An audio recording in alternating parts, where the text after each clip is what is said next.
اللہ الرحمن الرحیم۔ گزشتہ شب 25ویں پارے کے سلوک سے 26ویں پارے کے سلوک تک نماز تراویح میں قرآن کی تلاوت کی گئی۔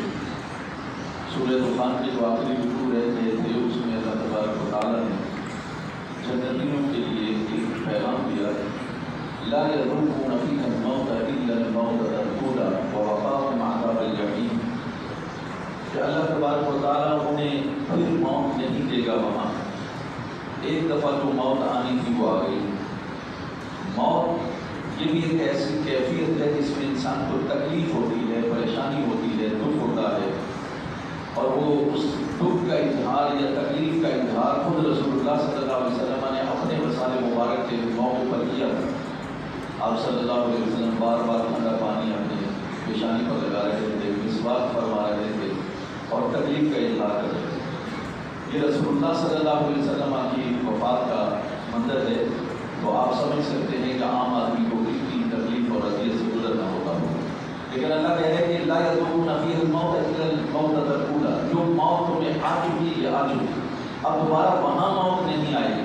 وہ کیسے الا الموتة الأولى ووقاهم عذاب الجحیم، اور ان کو عذاب جحیم سے یعنی جہنم کے عذاب سے بچا لیا۔ دراصل قیامت کے دن رسول اللہ صلی اللہ علیہ وسلم فرمایا جنت اور دوزخ کے درمیان میں موت کو ایک مینڈے کی صورت میں لایا جائے اور اسے ذبح کر دیا جائے گا۔ پھر رسول اللہ صلی اللہ علیہ وسلم نے بتایا کہ اللہ تبارک و تعالیٰ فرمائے گا کہ آج کے بعد جنتیوں تم جنت میں رہو، تمہاری قیمتوں میں کمی نہیں کی جائے گی اور تمہیں کوئی موت نہیں آئے گی۔ اسی طرح جہنمیوں سے کہا جائے گا یہ تمہارا ٹھکانہ ہے، یہاں تمہیں یہاں سے نکالا نہیں جائے گا، ہمیشہ تم یہاں پر رہو۔ یعنی یہ فیصلہ وہاں پر اللہ تبارک و تعالیٰ کر دے گا۔ لہٰذا موت کی تیاری بھی کرنی چاہیے کیونکہ موت برحق ہے۔ کل نفس ذائقۃ الموت، اور یہ نفس یہ جو موت ہے ہر نفس کے لیے لازم ہے کہ اس کو وہ مرنا ہی مرنا ہے۔ لہٰذا ہمیں اس کے لیے انما یوفى کل نفس ذائقۃ الموت وانما توفون اجورکم یوم القیامہ، قیامت کے دن اللہ تبارک و تعالیٰ اعمال کے مطابق سزا یا جزا ہمیں عطا فرمائے۔ پھر اللہ تبارک و تعالیٰ نے اگلی سورہ میں سورہ جاثیہ میں ارشاد فرمایا کہ اللہ تبارک و تعالیٰ نے تمہارے لیے راستے بنا دیے، شرعۃ و منہاجا، تمہارے لیے ایک شریعت بنا دی ہے، تمہارے لیے ایک راستہ بنا دیا ہے، یعنی تمہیں قرآن اور سنت کی صورت میں شریعت عطا کر دی ہے، زندگی گزارنے کے ضابطے بتا دیے ہیں، اصول بتا دیے ہیں۔ اب زندگی تمہاری اسی کے مطابق گزرنی چاہیے اور کسی فاتبعها ولا تتبع اهواء الذين لا يعلمون۔ اللہ اپنے حبیب پاک صلی اللہ علیہ وسلم سے یہ کہہ رہے تھے جب ہم نے ایک شریعت آپ کو دے دی ہے، ایک راستہ ہم نے آپ کو بتا دیا ہے، فاتبعها، اب اسی کی اتباع کرتے رہنا، اسی پر چلتے رہنا، اور ولا تتبع اهواء الذين لا يعلمون، ان لوگوں کی خواہشات کے پیچھے مت چلنا، ان کی اتباع نہیں کرنا جو کچھ جانتے ہیں، جن کو سورت بھی پڑھنی نہیں آتی، جن کو اذان دینی نہیں آتی، جن کو نماز نہیں آتی، جن کو کچھ پتہ ہی نہیں، جاہل لوگ ہیں، ان کی اتباع نہیں کرنا۔ ولا تتبع اهواء الذين لا يعلمون انهم لن يغنوا عنك من الله شيئا، وہ اگر آپ نے ایسے لوگوں کی اتباع کی کہ جو شریعت سے ناواقف ہیں، تو اللہ یہ کہہ رہا ہے انهم لن يغنوا عنك من الله شيئا، یہ اللہ سے تمہیں بچا نہیں سکتے۔ اگر اللہ نے کہا تمہیں پکڑ لیا، یہ تمہاری بالکل کوئی مدد نہیں کر سکیں گے، تمہیں بچا نہیں سکیں گے۔ اور یہ بھی بتا دیا وَإِنَّ الظَّالِمِينَ بَعْضُهُمْ أَوْلِيَاءُ بَعْضٍ، اور یہ یاد رکھنا یہ ظالم ہی ظالم کے دوست ہیں۔ کسی ظالم کا دوست کوئی اچھا آدمی نہیں ہو سکتا، کوئی صالح ہونے کا آدمی نہیں ہو سکتا، یہ ظالم ہی ظالم کے دوست ہے۔ بھینس ہی بھینس کی بہن ہوتی ہے، تو ظالم ہی ظالم کا دوست ہوگا۔ ظالموں کی دوستی نہیں لگانا، ان کے پیچھے مت چلنا۔ کیوں؟ اللہ ولی المتقین، اللہ کہہ رہا ہے متقیوں کا دوست صرف اللہ، متقین اور پرہیزگار لوگوں کا، مومنوں کا صرف اللہ دوست ہے، کوئی ظالم آپ کا دوست نہیں ہو سکتا۔ اسی لیے چور کا چور دوست ہوگا، ڈاکو کا دوست ڈاکو ہوگا، قاتل کا دوست قاتل ہوگا، منشیات فروش کا دوست منشیات فروش ہوگا، سود خور کا دوست سود خور ہوگا، اور اسی طرح رشوت خور کا دوست رشوت خور ہوگا۔ کوئی مومن کوئی صالح ان ظالموں کا دوست نہیں ہو سکتا۔ اور یہ یاد رکھیے اگر کسی نے یہ دوستی لگائی دنیا کی خاطر تو لن یغنوا عنک من اللہ شیئا، یہ اللہ تبارک و تعالیٰ کے ہاں تمہارے کسی کام آنے والے نہیں ہیں، اس لیے تم جو ہے شریعت کے مطابق اپنی زندگی بسر کرتے رہو، اللہ کی مرضی کے مطابق اپنی زندگی بسر کرو، اپنی مرضی کو اہمیت نہ دو۔ اور پھر دہلی لوگوں نے وقالوا ما هي الا حیاتنا الدنیا نموت ونحیا وما یهلکنا الا الدہر، تو دہریے لوگ یہ کہا کرتے ہیں کہ بھئی یہ جو ہمارا زندہ رہنا ہے، ہمارا مرنا ہے، تو یہ زمانہ الا الدہر، یہ دہر جو ہے، زمانہ جو ہے، یہ ایسا ہی چلا آ رہا ہے، لوگ آتے ہیں، پیدا ہوتے ہیں، زندہ رہتے ہیں، مر جاتے ہیں، وہ آگے چلے جاتے ہیں اور لوگ آ جاتے ہیں، کہ یہ خود سے ہو رہا ہے، کوئی اس کا بنانے والا نہیں، کوئی اس کا خالق نہیں، کوئی اس کا مالک نہیں، یہ خود سے ہو رہا ہے۔ وما یہلکنا الا الدہر وما لہم بذلک من علم،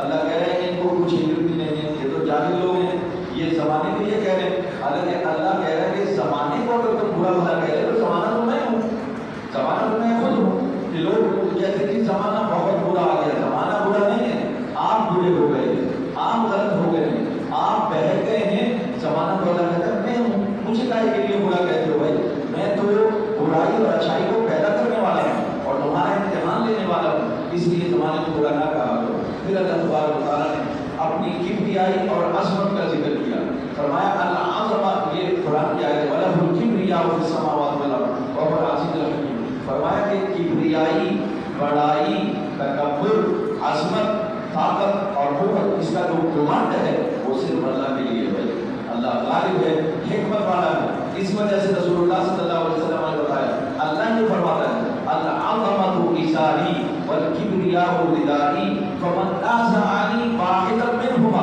اسکنتہ ناری، جب میرے رسول صلی اللہ علیہ وسلم نے فرمایا، اللہ کہتا ہے یہ جو عظمت ہے، یہ جو بڑائی ہے، یہ جو شان ہے، فرمایا یہ میری چادر ہے اور کبریائی بھی میری چادر ہے، اور اگر ان دونوں میں سے کسی نے چھیننا چاہا کسی ایک کو بھی، اسکنتہ ناری، میں اپنی جہنم میں اسے داخل کروں۔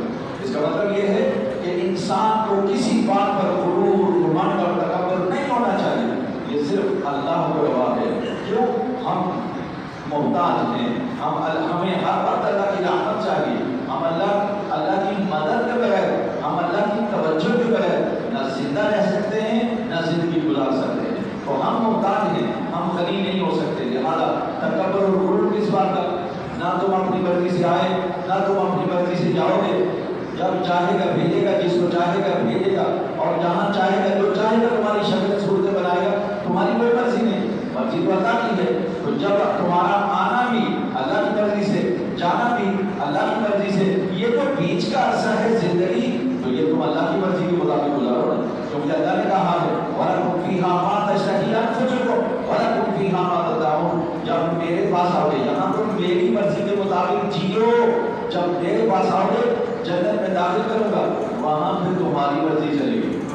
اللہ کہتا ہے وہاں تمہاری مرضی چلے گی، یہاں میں نے تمہیں امتحان میں ڈالا ہے، یہاں تمہاری کوئی مرضی نہیں، تمہاری مرضی صرف وہ ہے جو خدا کی مرضی، اس لیے اپنی مرضی کو اللہ کی مرضی کے تابع کرو۔ پھر اللہ تبارک و تعالیٰ نے اگلی صورت میں والدین کے بارے میں احسان اور نیکی کا حکم دیا، وَوَصَّيْنَا الْإِنسَانَ بِوَالِدَيْهِ إِحْسَانًا، یہاں ذرا غور کیجیے گا، یہ قرآن میں بار بار کیا ہے، فرمایا ہم نے لوگوں کو نصیحت کی ہے، تلقین کی ہے، ترغیب دی ہے کہ وہ والدین کے ساتھ اچھا سلوک کریں، خاص طور پر ماں کے لیے فرمایا حملتہ امہ کرہا ووضعتہ کرہا، فرمایا یہ ماں ہے جو بیچاری حمل کو اٹھائے پھرتی ہے، بڑی تکلیف مشقت برداشت کرتی ہے، اور جب وہ ڈلیوری ہوتی ہے، بچہ جنتی ہے، تو وہ تکلیف ایسا ہی ہوتا ہے جیسے موت اور زندگی کی کشمکش۔ یہ کوئی ماں سے پوچھے بچے کا آنا کوئی اتنا آسان ہے؟ فرمایا حملتہ امہ کرہا ووضعتہ کرہا وحملہ وفصالہ 30 شہرا،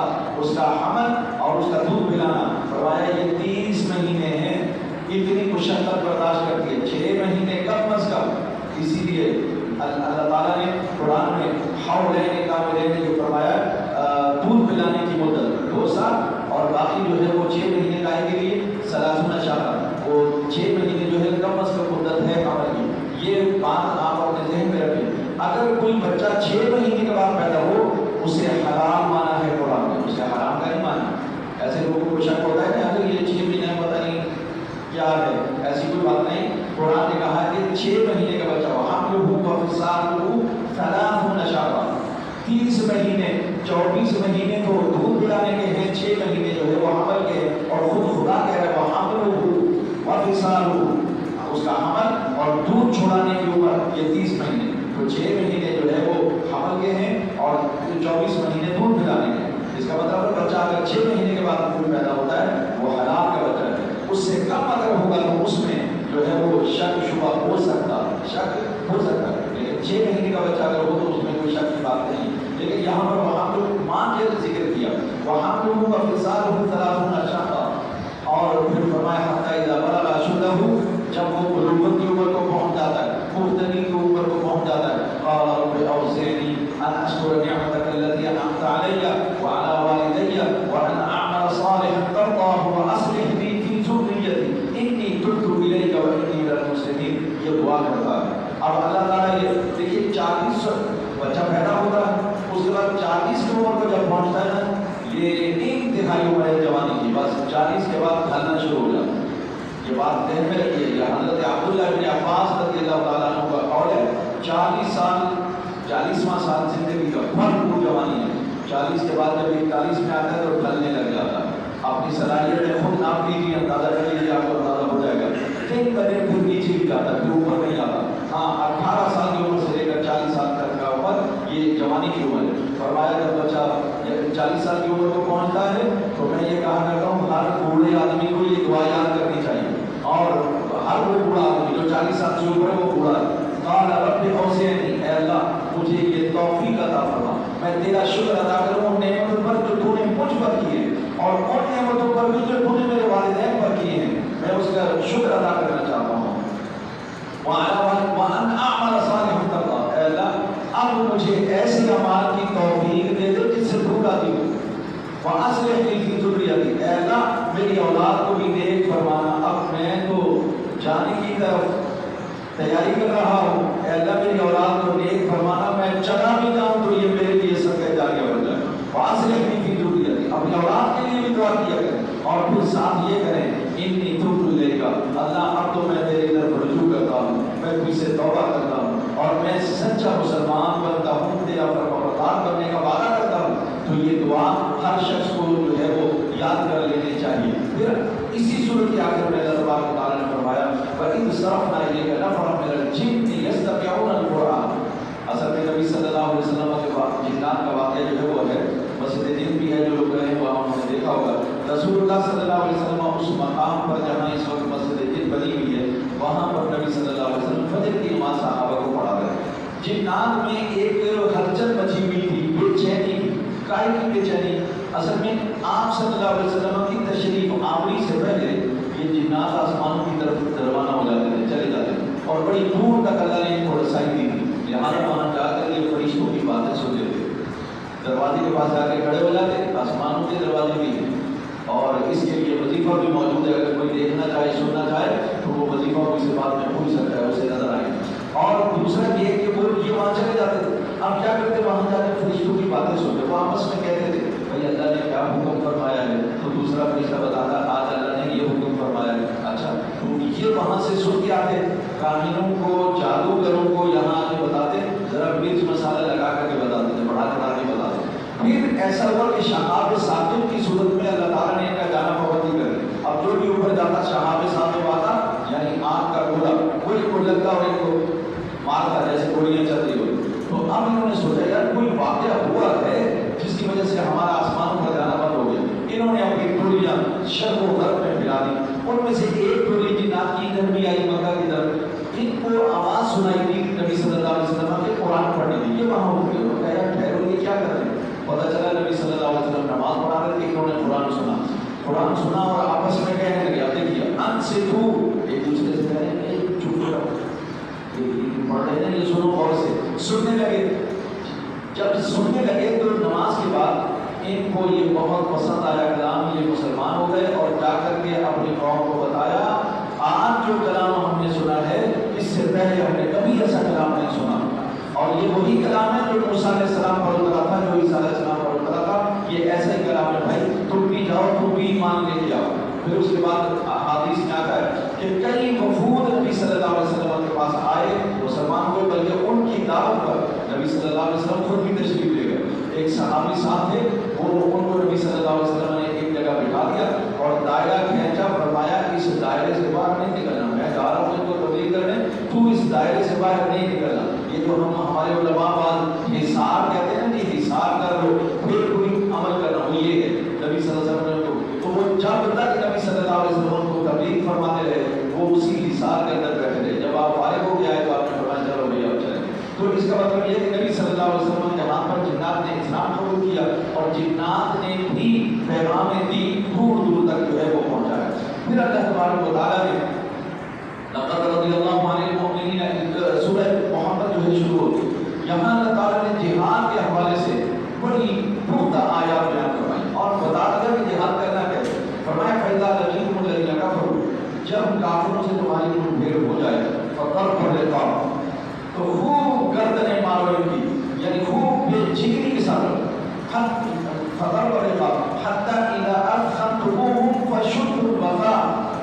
فرمایا جب تمہیں مار مار ان کا بھرگس نکال کر اور پھر یہ تم سے معافیہ مانگنے لگے اور جنگ بند کرنے کی اپیل کرنے لگے، فرمایا تم نے اپیل ان کی نہیں ماننی، تم نے کیا کرنا ہے اشد الوثاق، تم نے ان کو پکڑ کے قید کر لینا، ان کو تم نے بند کر لینا، پھر ان کی چیخیں جب اور نکلے تو فرمایا پھر ان کے ساتھ ذرا مذاکرات کرنا، فَإِمَّا مَنًّا وَفِدَاءً، یا تو پھر ان سے جو ہے امن کے لیے معاہدہ کرنا کہ خبردار آئندہ 50 سال تک یا 100 سال تک تم جو ہے نا ہماری طرف دیکھو گے نہیں، ایسا ان سے معاہدہ کرنا، مَنًّا احسان کرنا ان پر، تمہاری قیدی تو ہم چھوڑ دیں گے پر تم لکھ کے دو آج کے بعد تم ہمارے علاقے میں داخل نہیں ہو، آج کے بعد تم ہمارے خلاف سازش نہیں کرو، لکھواؤ ان سے.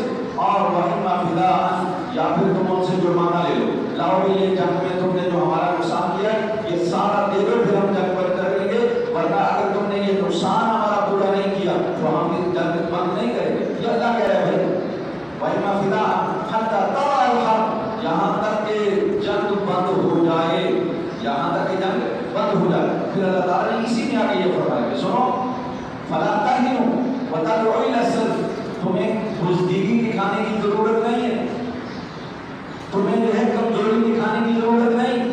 فَلَا تَهِنُوا وَتَدْعُوا إِلَى السَّلْمِ، تم صلح کی بھیک مانگو، نہیں تم صلح کے لیے تیار نہیں ہونا، تم کمزوری نہیں دکھانا، یہ دشمن خود ایسا کرے گا.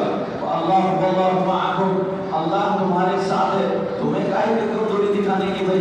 وَلَن يَتِرَكُمْ أَعْمَالَكُمْ، اللہ تبارک و تعالیٰ تمہارے اعمال کو ضائع نہیں کرے گا، اللہ تعالیٰ تمہیں مٹنے نہیں دے گا، اللہ تمہیں جھکنے نہیں دے گا، تم ڈٹے رہنا. وَأَنْتُمُ الْأَعْلَوْنَ، تم ہی غالب رہو گے، تم ہی جیتو گے. ہتھیار مت ڈالنا، صلح کی اپیل تم نہیں کرنا.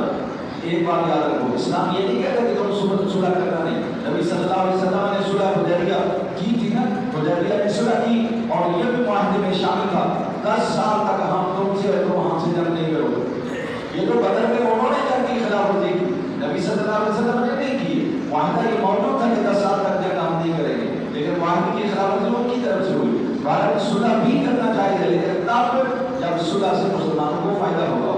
مسلمانوں کو اگر جنگ میں نقصان پہنچنے کا اندیشہ ہے زیادہ تو پھر کوشش کرو کہ پھر صلح کرو تاکہ جو ہے مسلمانوں کی جان مال عزت وآبرو اور دیگر چیزوں کو حفاظت کی جا سکے. لیکن جب دشمن جو ہے وہ اپنائے حرمت میں آ کر پھنس جائے اور وہاں پر جو ہے اس کی چیخیں نکلے تو اب آپ نے کمزوری نہیں دکھانی، آپ نے ڈٹ جانا اور ان کو کہنا ہے کہ بابا یہ قیدی نہیں ہے تمہارے اور یہ تمہارا جرمانہ کیا یہ دے دو اور ہم سے معاہدہ کر لو، آج کے بعد ایسی بدماشی تمہاری نہیں چلے گی. تو پھر اللہ تعالیٰ کہتے ہیں کہ پھر اس میں ٹھیک ہے یا ایھا الذین آمنوا ان تنصروا اللہ ینصرکم ویثبت اقدامکم، اے ایمان والو اگر تم اللہ کی مدد کرو گے اللہ بھی تمہاری مدد کرے گا.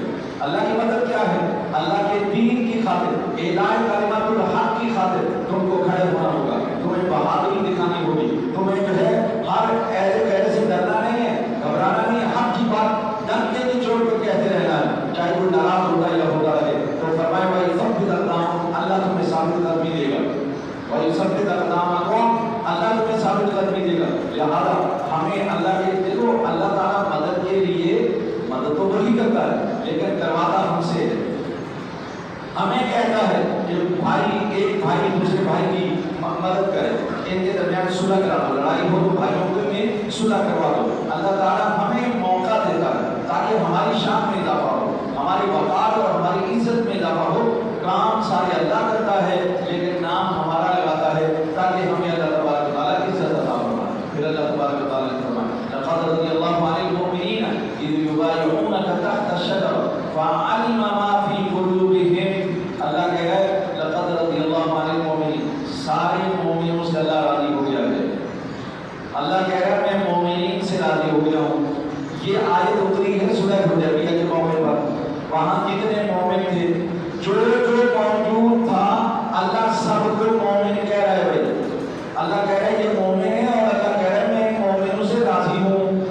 لقد رضی اللہ عنہم اذ یبایعونک تحت الشجرۃ، جب درخت کے نیچے بیٹھ کر اے محبوب آپ کی بیعت کر رہے تھے نا، یہ جنگ کے لیے بیعت کر رہے تھے، کوئی اسلحہ ان کے پاس نہیں تھا، کوئی سامان حرب و ضرب ان کے پاس موجود نہیں تھا، لیکن میرے رسول نے فرمایا کہ جنگ کرنی ہے تو سب نے بیعت کر لی۔ یہ نہیں دیکھا کہ ہمارے پاس بم نہیں، ہمارے پاس اسلحہ نہیں، کہا نہیں، رسول اللہ صلی اللہ علیہ وسلم کا حکم ہے لہذا ہم لڑیں گے۔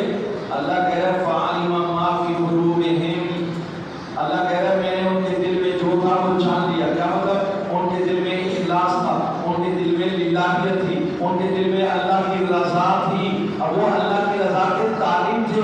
اللہ یہ ان کے ایمان کی گواہی دے رہا ہے، اپنے راضی ہونے کا اعلان کر رہا ہے کہ وہ سارے مومن تھے۔ سنو، دشمنان صحابہ ان کے بارے میں کہتے ہیں ابو بکر صلح حدیبیہ میں موجود، عمر وہاں پر موجود، عثمان غنی وہاں پر موجود، علی وہاں پر موجود، سارے صحابہ وہاں پر موجود، جن کے ایمان کی گواہی اور اللہ اپنے راضی ہونے کا اعلان خود کرے اور یہ جان لے کہ ان کے دل میں جو کچھ ہے میں جانتا ہوں، ان کے لیے اگر کوئی دشمن صحابہ یہ کہے کہ وہ اوپر سے مسلمان تھے اندر سے منافق تھے، اس کا مطلب ہے کائنات کا سب سے بڑا منافق یہ ہے جو صحابہ کے بارے میں جن کے لیے اللہ کہہ رہا ہے اللہ ان سے راضی ہو گیا اور اللہ سرٹیفکیٹ دے رہا ہے کہ یہ مومن ہے۔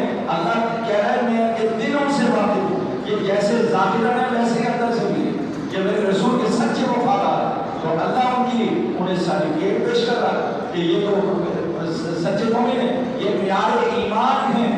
اور جو ہے وہ دشمن صحابہ وہ ان کو جو ہے کافر اور منافق کہتا ہے۔ اللہ تعالیٰ ایسے مرتدوں کی صحبت سے بھی ہمیں اللہ تعالیٰ محفوظ فرمائے اور بچائے۔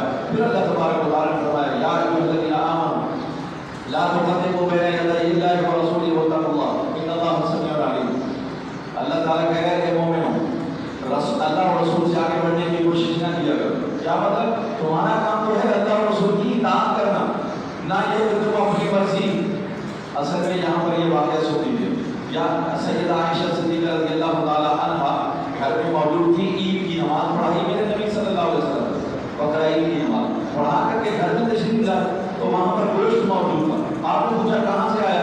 بی بی صاحبہ نے عرض کیا یا رسول اللہ فلاں فلاں جگہ سے آیا، یا قربانی کر لی، اور ممکن ہے گھر میں قربانی کر لی ہو، ایسا بھی ہے شاید میرے ذہن میں آ رہا ہے کہ گھر میں کہیں قربانی آپ نے پہلے کر لی۔ اللہ تعالیٰ نے یہ فرمایا لا تقدموا بین یدی اللہ ورسولہ، اللہ اور رسول سے آگے مت بڑھا کرو۔ کیا مطلب؟ ابھی رسول نماز پڑھا کے آئے نہیں ہیں تو انہیں پہلے قربانی کر لی، جب تک رسول اللہ قربانی نہیں کرے گا کوئی بھی قربانی نہیں کرے گا۔ آگے مت بڑھو، ان کے پیچھے پیچھے چلو، جو یہ کام کرے نبی پاک صلی اللہ علیہ وسلم کے نقش پاک کو خطرہ بناؤ، ان کے پیچھے پیچھے چلو تو تب تمہاری کامیابی ہے۔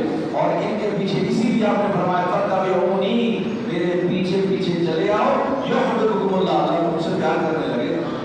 تو رسول اللہ صلی اللہ علیہ وسلم کے پیچھے پیچھے اگلی آیت میں فرمایا کہ رسول اللہ صلی اللہ علیہ وسلم کے سامنے جب بات کرو تو پھر فرمایا لا ترفعوا اصواتکم فوق صوت النبی، یہ جو تم اونچی نیچی آپس میں باتیں کرتے رہتے ہو نا، اس طرح سے میرے رسول سے بات نہیں کرنا، بلکہ جب رسول اللہ آ جائیں تو ان کے سامنے آپس میں بھی اونچی آواز سے بات نہیں کرنا۔ لا ترفعوا اصواتکم فوق صوت النبی ولا تجهروا له بالقول كجهر بعضكم لبعض، اگر تم نے ایسا کیا ان تحبط اعمالکم وانتم لا تشعرون، اگر تم اونچی اونچی آواز سے بے ادبی کرتے رہے میرے رسول کی، ان کے سامنے اپنی آوازوں کو پست نہ کیا تو اللہ تبارک و تعالیٰ تمہارے اعمال کو ضائع کر دے گا اور تمہیں پتہ بھی نہیں چلے گا۔